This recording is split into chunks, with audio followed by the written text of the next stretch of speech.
everyone. My name is Tania. I'm your inner soul guide and founder here at Museflower Retreat and Spa. And today, of course, I'm here to help you to connect with your soul.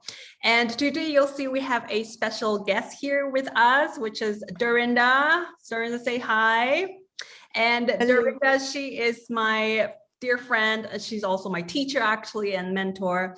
And Dorinda is actually now living in New Zealand. She's been a global practitioner for 30 years, working in the well-being industry, and she specializes in holistic energy balancing, energy healing, and spiritual counseling.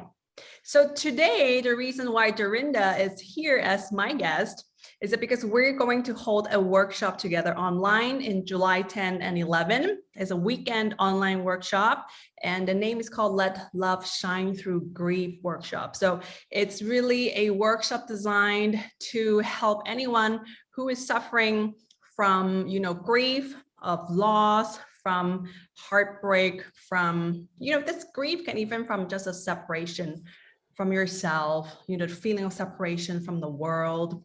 So it doesn't have to be, it's not like you have to lose something.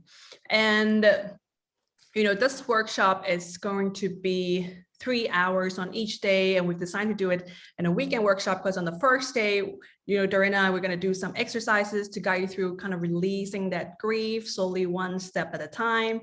And then on the second day, we're going to do more about receiving and just really able to see, the silver lining behind, what's happening with, with the grief, and kind of to move past that slowly. And of course, we know that grieving, it's a different process for everyone. It's a very personal journey. But we invite you that we feel like when we're in a group situation, in a group workshop, the process is, you can feel supported. And Dorinda and I, we have prepared some really exciting tools that actually have worked for both of us when we are going through our own grieving process as well. So today I have a couple questions for you, Dorinda, first, about some tips, to share some tips and advices. So the first question is, what is your number one tip or advice for somebody who is grieving or, has been, on that journey? What is that number one tip that can help them to start healing from the grief? What do you think? Thank you, Tania. Thank you. What a great intro as well. And I'm excited for what we're about to do together. I'm excited to do this with you. I think the number one tip is self-care.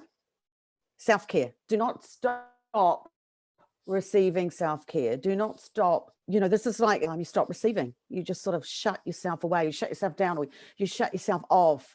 Whatever's going on, it's a not receiving. And to keep that flow going, to still keep receiving, even though you're going through the grief, helps to shift so much that it's just an intricate thing, and it's just a small little step of self-care. And that means drinking water. That could be just drinking water for the amount that you're shedding. When you're in grief, if you're crying, for every tear that you shed is the amount of water that you want to receive coming in.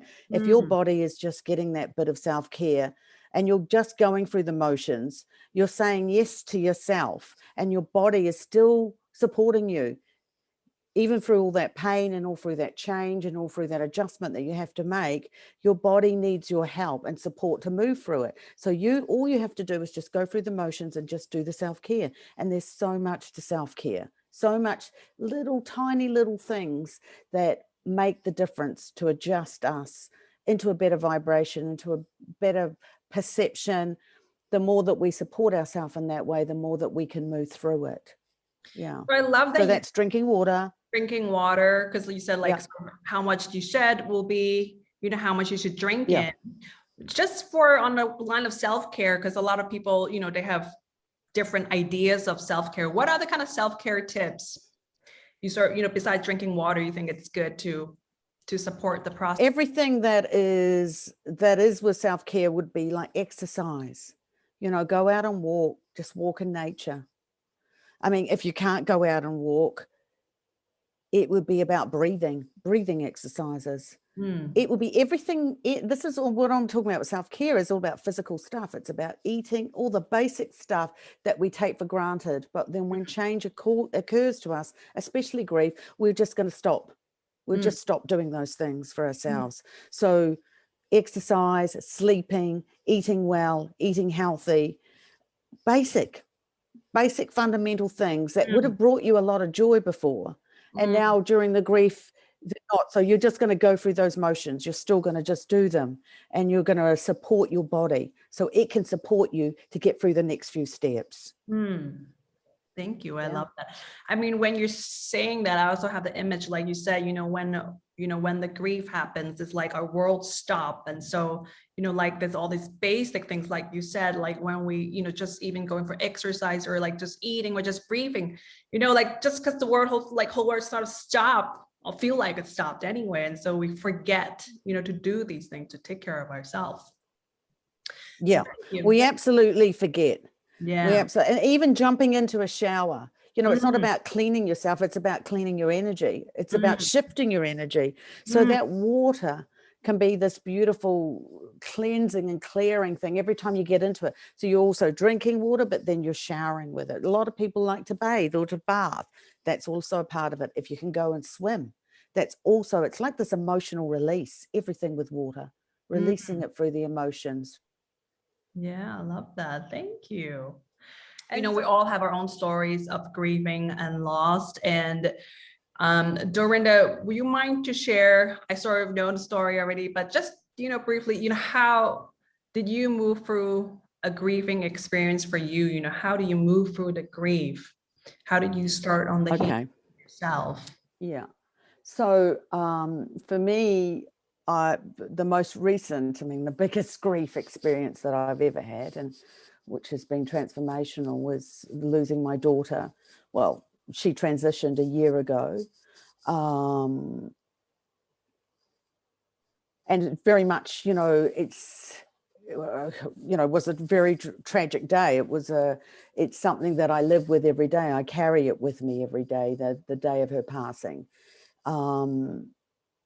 It's something that I make a choice with how I respond to it. And during the grief process, I didn't have choices. Certainly, I just was getting through every day. And each day I would get to the end of the day and realize I've got through today. I've completed today.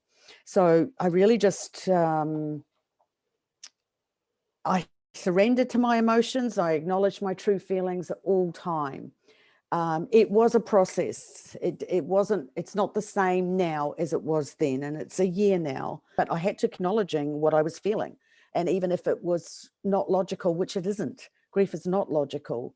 It's such a personal journey that we all have our own way of doing. And I think at the beginning, one of the biggest things that me and my husband did was that I said, when in the beginning it was like, if I'm going to cry and you're going to cry, or I'm going to cry, don't come over and hug me unless I ask for it. If I come and ask for a hug, that's when I really, so we really honored each other in that as well. And it's really hard because you could be in the middle of somewhere in a supermarket or in something and off it goes. The deep grief starts happening. I'm in the middle of the supermarket. We were once shopping in the middle of the supermarket, and it was like, here it goes. A song came on, and I start crying, and I can't get to pay for the groceries, right? But it was about honoring all that, and that meant have to be really vulnerable and accepting all of them, and then gradually learning and understanding it. The more I didn't accept the emotions, the more painful it became. The more I tried to suppress it and hold it in, the harder and more struggle I had with everything. So I really just used how I moved through it. I used every tool I could think of that I've ever learned in my life, and I've learned a whole lot of new ones since this time. When I've always worked with spirit, and I've always been a channel for spirit, and I know that we are eternal beings, and that this is just a story that we go through, and it's a life experience that we're experiencing. But when Indigo passed away, I sort of lost that. I was in and out of it all the time, being a grieving mum, and then being the knowingness that we're all eternal. So it took a while for me to learn my relationship with her and to feel her energy in the spirit world, because it's very different to who she is here, who she was here. There's similarities, but there was a different tone to her.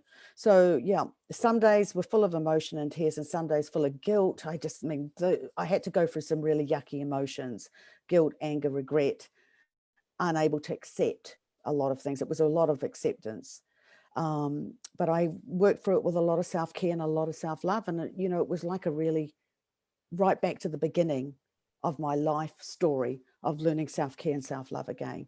And right from the start, it was water, sleep, exercise, yoga, nature, walks, runs, gym, swimming, anything to tire my body, stretch my body, and work through some of the emotions with it. I ate well, I journaled a lot, I wrote and wrote and wrote and wrote. I got a healing team together. When I felt like I could, I just started to select different healing teams would come in. They'd be for different things that I was going through, because no matter what, I wanted to choose to go through this and keep that positive aspect of myself and not lose all of that. When a part of me has died as well as passed with her, there's a part of me that isn't there anymore. But I accept that but there is a part of me that is still there that wants to work through and understand life and really work within the spiritual realms and really understand it, which is also that part of understanding her. So yeah, my 3 words would be forgiveness, love, and compassion were the biggest things that I've learned and have helped me through this. Thank you for sharing your story. I know it takes, huge amount of courage to share, our healing journey of grief. And that's something that is not something that we usually talk about. So with every loss, when I was writing the description of the workshop, with every loss, there's always something new. You also know, I lost my father 10 years ago to suicide. So, the grieving process, even 10 years ago, I mean, it's totally different. Like you said, the day that happened, a year later, now I'm 10 years later, it's a different stage. What do you think that, with the loss at the moment now that you have gained? Because I feel like, with every loss, we learn something new. And what is that for you now? You feel like that's one thing that definitely a new thing that you have gained in your life? The new thing, I mean, because I'm still there with it all, in some aspects, but I think the new thing is I'm in a place right now where it is a right now place. I'm not saying, because I carry the sadness and the grief every day. It isn't gone. I can burst into tears, or I can be joyful and happy, but I understand that they are both very necessary. I think that's the thing that I've really gained, is the understanding that before I was just like Miss Positive. I could never ever talk about negative awareness and things, and this has helped me to understand that sadness and joy go together. They belong together. There's something about both of them that make it whole. Whereas before let's just work away from that sadness and work towards this positive steps. But actually, I really get now how important all of this is and how they connect.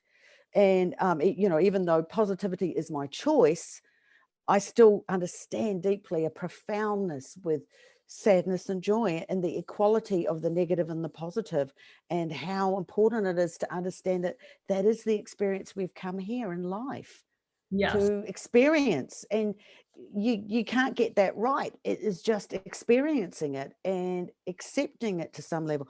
That's where I'm at right now, because it's obviously going to change again, but that's probably, and a lot of letting go and letting be is just started to pop in for me now too. Like, okay, I can let, whereas, before this happened, there's a lot of things I wouldn't let go and let be. But understanding now that whole bigger picture about why we're here and what we're here to understand, what we're here to experience, it's necessary to learn how to cultivate, let go and let be. Yeah. Thank you. And I really like that you said, I mean, there's joy and sadness that hold an equal weight. And to me, just to add, there is that sacredness, isn't it, in both joy and in grief and sadness. There's even, I guess, in especially sadness, there's a deep, profound respect for the sacredness of life through that. And in my own experience. And when you're saying that, just kind of came to my mind, that word. And so now, just a quick question about, our workshop. Why do you think it's helpful? What's the main benefit for people to join this workshop? Because we did discuss, grief, it is a kind of personal journey. It's different for every person. Why do you think it's really helpful to, to come for like a group workshop like this that we're going to do? Because of the processes that you're going to learn, and that you're going to learn to create these new habits for yourself. Possibly, and like we talked about, with the grief, how it's just like a bit of a shutdown starts to happen. And this is about, okay, how do I process through it? And it's learning the processes that you can do in your own time, that you can shift and feel the releases that are coming with it. It's about navigating the waves of grief each time they come up. And that's what the process will help, and create a stronger connection to yourself. It's once again, it's like this training, it's this new habit, it's just learning to do it. So then it assists you and helps you. Yeah. Yeah.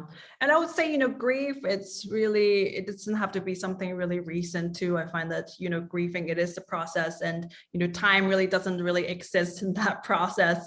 So, for a workshop, we did say that for anybody, no matter which stage of grieving you are in, you are welcome to join. So what I'll do, I will leave, the webpage of our course. We're going to leave it in the description below. And, if anybody have any questions, you're welcome to ask us that. So Dorinda, is there anything else you want to add to talk about like the workshop or grief? Anything else you want to add? I think it's like an important part of the grief, and I think I'm really excited to do this and for everyone to learn it, and to find inside of them a stronger part of them that they probably didn't even know was there. It's like, oh, when this situation, this challenge happens to us, and whatever that challenge is, or whatever that grief experience is, there's always a stronger, all-knowing, insightful soul part of us that's waiting to be there for you. And I think, I'm looking forward to people finding that. Yes. And that's one of the greatest support, not just for grieving, but in life, like to know that you have the support within you, but the tools that we're going to share just help them to connect with that support. Invite them. So thank you so much for sharing your experience.